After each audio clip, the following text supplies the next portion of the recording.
모든 말씀의 결론이 우리 모든 삶의 여정의 확증이 증거가 성취가 이와 같이 되기를 소망합니다. 교회의 결론이 우리의 삶의 결실이 우리의 모든 행동의 열매가 이 5절 말씀과 같기를 하나님의 뜻이고 하나님의 비전이고 하나님의 바람이고 하나님의 소망이고 하나님의 의지이고 하나님의 결심이고 우리를 향한 명령이기도 합니다. 여기 여러 교회가 앞에 여러 성으로 다녀갈 때에 예루살렘에 있는 사도와 장로들이 작정한 규례를 그들에게 주어 지키게 했더니 이에 여러 교회가 믿음이 더 굳건해지고 수가 날마다 늘어가니라. 이렇게 연결되는 말씀인데 건강한 교회, 행복한 교회, 바람직한 교회, 그리고 소망이 가득한 교회, 우리가 꿈꾸는 교회관, 교회에 대한 생각, 이것 일반적인 그러한 모든 것을 우리로 하여금 묻게 만드는 거죠. 이 시대에도 과연 이런 소망이 있는 교회가 있는가? 이런 아름다움과 향기가 넘치는 교회가 있는가? 이런 바람이 성도들의 마음속에 있는가? 이것을 우리로 하여금 꿈꾸게 한다는 거죠. 정말 희망사항으로 그 노래와 같이 그냥 멈춰 있지는 않는가? 그냥 우리 세대 좀 견디면 우리가 눈 감은 다음에야 이 세상, 이 지상의 교회는 하나님께서 책임지시겠지 라고 하는 그런 마음으로 합리화하면서 견뎌내고 있지는 않은가? 이 질문은 많은 것을 담고 있습니다. 요즘 세상의 사업계, 그다음에 국가들은 이 지속 가능성에 대해서 굉장히 지금 초미의 관심사입니다. 이 국가가 과연 지속할 수가 있겠는가? 많은 연구들이 이 지구상에서 제일 먼저 소멸될 국가 중에 하나가 대한민국이다. 다들 지금 그렇게 전망하고 있고 이게 마치 현실이 되어가는 듯한 그런 느낌을 받기 때문에 두려움으로 우리들은 이 진단 앞에 서게 되는 거죠. 지속 가능성이 있는가? 이 나라가 사업계가 지금 우리에게 돈벌이 수단이 되고 있는, 우리의 목을 축여지고 있는, 우리로 하여금 누리게 하고 있는 이 모든 여건과 이런 경제적인 혜택들이 우리가 정점을 찍고 이제 밑으로 내려가는 거 아닌가 라고 하는 그런 우려 때문에 이 지속 가능성에 대해서 굉장히 신경을 쓰고 있는 거죠. 신문에서도 연재하고, 그리고 어떻게 앞으로 100년 동안 또 이후로 100년간 한 두세 대 지나가는 그 기간 동안 이 한국 사회가 먹어야 될 수 있는 먹거리로서 우리를 충족시킬, 우리로 하여금 그 위상을 드높일 이러한 것들을 찾으려고 각계각층의 많은 사람들을 모아가지고 6년 동안 연구해서 과제를 선정하고 그리고 거기에 집중해야겠다 하는 이런 모든 바람들이 우리로 하여금 이 지속 가능성만으로도 이게 답이 되는, 지속 가능한 것이 답이 되는 이런 시대를 우리가 살고 있다 보니까 교회에 대해서도 이런 마음을 갖기 쉽다는 거죠. 교회는 지속 가능한 것이 이게 가능한가? 교회가 이게 지속될 수가 있겠는가? 50주년을 맞으면서 앞으로 50년을 더 갈 수가 있겠나? 라고 하는 이 우려 때문에 많은 사람들이 세상적인 이 지속 가능만으로도 행복하겠다. 이 자기를 안위하는, 자기 만족에 빠질 수 있는 그런 아주 위험한 발상이거든요. 교회는 한 번도 2000년 동안 우리 세대만 다음 세대를 걱정한 게 아니라 10,000년 전의 조상들도 다음 세대를 걱정했어요. 이게 되겠나, 이래서 되겠나 하면서 다음 세대에 대해서 얼마나 힘들어했는지 모릅니다. 매 세대마다, 매 단위마다 그런 고민들이 있었습니다. 교회는 1차 세계대전, 2차 세계대전 겪으면서 교회는 소멸될 줄 알았습니다. 유럽의 흑사병이 돌면서 교회는 이 세상에서 지속 가능하지 않다고 생각했었어요. 그런데 하나님은 그게 하나님의 뜻이 아니었던 거죠. 이 지금 가장 초기 교회, 첫 발자국을 내든 바울의 세대 당대에 지금 보고 있는 겁니다. 바울의 세대 당대 1차 전도여행 2년 동안 바울이 꿈꿨던 하나님의 나라는 뭘까요? 그 아시아 지역에 복음을 전하면서 바울이 생각했던 비전은 무엇이었을까요? 그냥 내가 하나님께 빚진 자니까 어쩔 수 없이 듣든지 아니 듣든지 말든지 그냥 막 말씀만 전하고, 말씀을 전할 수 있는 그런 기회가, 말씀을 전할 수 있는 그런 능력이 하나님께서 주셨다라고 하는 사실을 모른 채 그냥 자기 생각에 갇혀서 계속했다면 과연 이런 일이 벌어지겠습니까? 이게 지금 가식입니까? 아니면 그냥 희망사항이었습니까? 멈춰 있습니까? 여러 교회가 믿음이 더 굳건해지고 수가 날마다 늘어가는 것은 2000년 전에 복음을 처음 접했을 때 그런 아주 특수한 환경이다라고 치부할 수 있습니까? 보셔야 합니다. 그렇게 교회는 멈춰선 적이 한 번도 없었다는 거예요. 위축을 당하고 그렇잖아요. 중국 공산당이 기독교는 민중의 적입니다. 기독교는 민중의 적입니다. 민중의 아편입니다. 공개적으로 그렇게 선언했습니다. 북한 지역 김일성은 어머니가 신앙 믿음의 여인이었는데 강반석, 이름이 반석입니다. 외조부가, 외할아버지가 목사님입니다. 김일성은 철저하게, 아주 처절하게 교회를 박해한 자로 교회를 아예 씨를 말리겠다. 봉숙교회, 칠골교회 두 교회만 상징적으로 외국인들한테 우리 종교의 자유가 있다라고 하는 인민의 이 천국에서 적어도 이런 요소는 가지고 있어야겠다 싶어서 그렇게 남기고 싹 없앴거든요. 절이고 뭐고 다 없앴어요. 가톨릭 성당 싹 다. 종교는 민중의 아편이니까. 그런데 어떻게 됐나요? 우리 다시 한번 기억하십시오. 이제 통일의 뚜껑이 열리는 그날 하나님께서 통일의 빗장을 여시고 하나님의 통일의 햇살이 이 대한민국을 비추게 될 때 우리는 무엇을 고백하게 될까요? 무엇을 놀라게 될까요? 하나님의 일하심 앞에 감격하게 될 날을 꿈꾸는 것이죠. 우리가 우리 생각조차 못했던 중국이 공산주의로 지금까지 강력하게 점점 더 왕성해지고 이 세상에 민주주의의 적대 세력으로 저렇게 개방된 공산주의, 저게 가능한가? 칩거고 그리고 독재고 그리고 차단이고 장벽이 공산주의의 대표적인 상징일 텐데 저렇게도 생존이 가능한가? 지속 가능한가? 했더니 지금 공산주의는 지속 가능하고 있고 교회는 그러면 그 속에서 씨가 말라서 단 한 교회도 없어야 되잖아요. 공산주의에서 허락한 교회만, 삼자교회만 허락했는데 오히려 열렸더니 무엇을 확인하게 됐습니까? 공산주의에 등록된 교회는 하고는 비교도 할 수 없을 만큼 하나님께서 성장시킨 믿음의 사람들이 있다라고 하는 것을 우리가 벌써 30년 전에, 20년 전에 깨닫게 되지 않았습니까? 지체하고 멈추는 것, 발목 잡히는 것, 정체한 것, 우물쭈물하는 것, 고민하고 주저하고 망설이고 머뭇거리는 것, 교회한테 하나님은 한 번도 그런 식으로 하나님은 자기 교회를, 자기 백성을 대하신 적이 없습니다. 교회가 하나님을 향해서 예배 드린다고 착각했던 것에 대해서 하나님께서 경고하셨죠.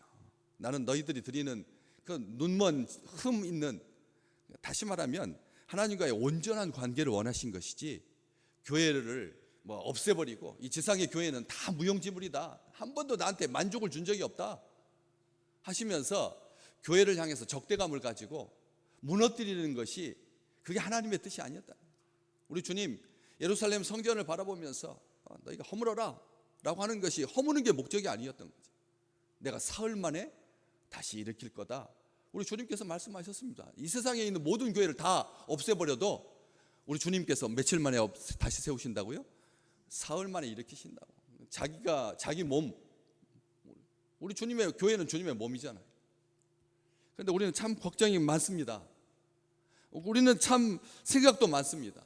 여기 왜 하나님께서 여러 교회가, 어떤 특정한 교회만, 어떤 특수한 교회만 하나님께서 견본 상품으로 살려두지 아니하시고 왜 여러 교회가 믿음이 더 굳건해지고 수가 날마다 더 늘어가겠습니까?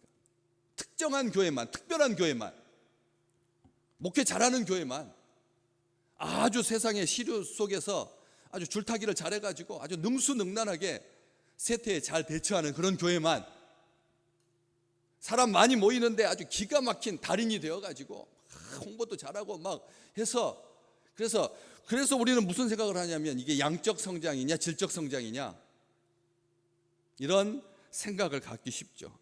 건강한 교회는 뭐냐? 왜냐하면 비정상적으로 무한 증식하는 그런 세포는 암세포거든요. 교회가 비정상적으로 무한 성장, 이걸 말하고 있는 건가? 만약 그렇다면 우리는 다시 한번 이 말씀을 다시 한번 보게 되는 거죠. 여기에서 믿음이 더 굳건해지고 수가 더 날마다 늘어가는 이 성장하는 교회는 하나님을 기쁘시게 하는, 하나님의 마음이 합한, 그리고 정상적인 성장을 말하는 거지. 이게 폭풍 성장, 날마다 수가 늘어가니까 이게 원래 하나님께서 가지셨던 생각이고 계획인데, 우리가 이 비정상적인 무한 증식에 대한 우려 때문에 성장하면서도 서로 이게 충돌하는 거예요. 서로 견제하는 거예요. 과도하게 성장하는 것에 대해서 다른 교회들을 무력화시키는, 요즘 이 사회 산업계가 대형 업체, 대그룹에 의해서 만약 이끌어간다면 그 나라 사업계, 그 나라의 경제, 그 나라의 앞날은 암울할 수밖에 없다. 이런 많은 이런 자료들을 보면서, 정보들을 접하면서 교회 스스로 발목을 잡고 있는 거죠. 교회 성장은 그렇게 성장하는 것 아니다라고. 1년 다 지나고도 손가락으로 꼽을 만큼의 새가족 있을까 말까. 태어나는 사람들은 1년에 20만 명씩 태어나는데 세상에서 세상 떠나는 사람은 8만 명이니까 자연적 12만 명 정도 늘어나는, 그런데도 작년에 80억 인구가 넘었거든. 우리는 신앙 오래된 교회일수록 이런 우려가 있다는 거예요. 이런 우려가 있다는 거죠. 그래서 무슨 생각을 하냐, 그런 성장 말고 하나님 이렇게 아주 안정적인 연착륙할 수 있는, 피차간에 만족할 수 있는 사람의 시각으로 보는 거죠. 그런데 여기 사람의 견해가 있나요? 사람의 시각이, 사람의 생각이 들어갈 그런 자리가 있는지요? 다시 보면 누구도 아파하지 아니하고 비참해지지 아니하고 눈물 흘리지 아니하고 위협받지 아니하고 위축되지 아니하고 건강한, 긴장감이 없는 성장. 우리 세대가 거듭 성장할 때, 세대가 정말 우리가 생각했던 것보다 너무 엄청나게 그 성장하는 것도 사실은 주저하는 그런 속에서, 여기 특정한 치우치지 아니하는, 기형적이지 아니한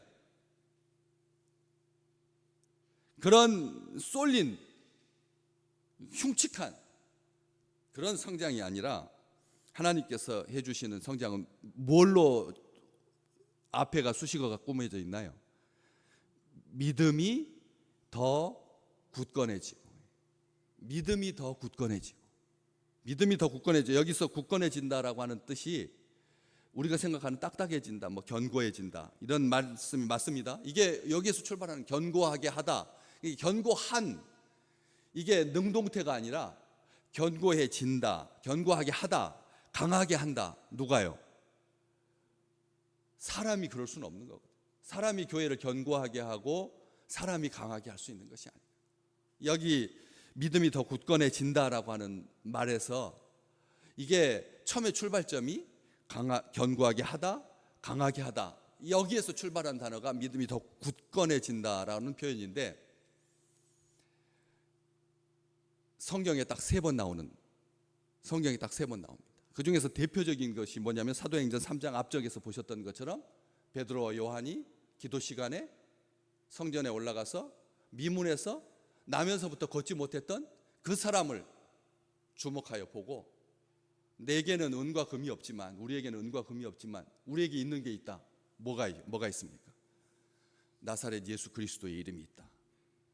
그 이름으로 손을 쭉 내밀어서 일으켜 세웠더니, 성경은 그렇게, 누가는 그렇게 기록하죠.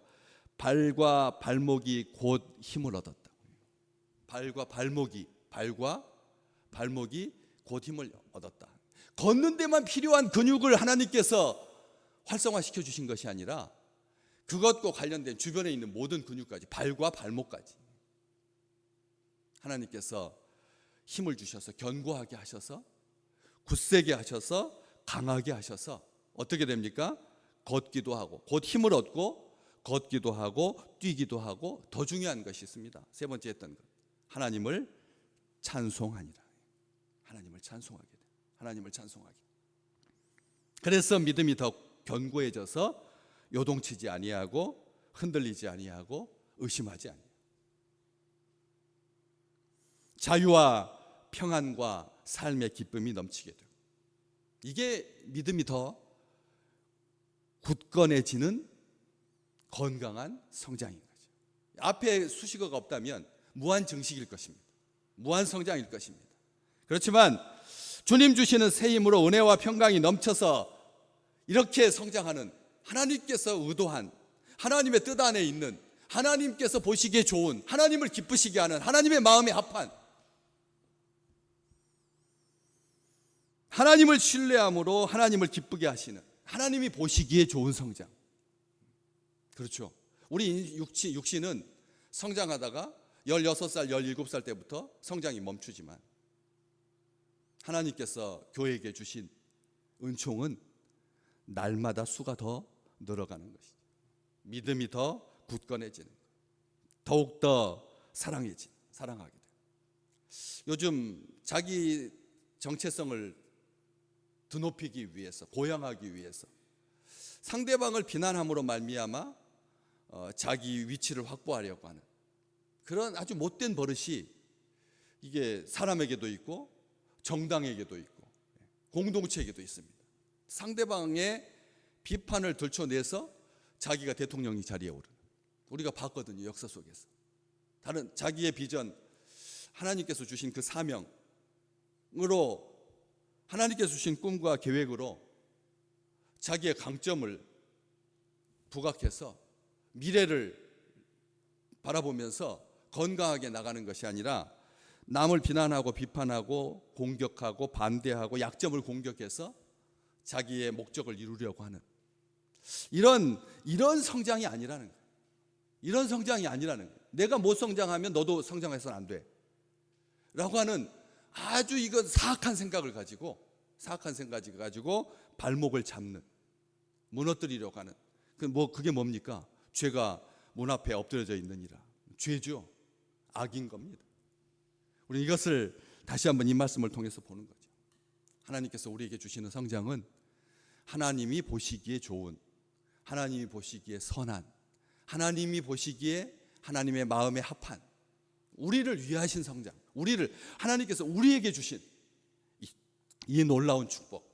그래서 주와 동행하고 성령으로 충만하고,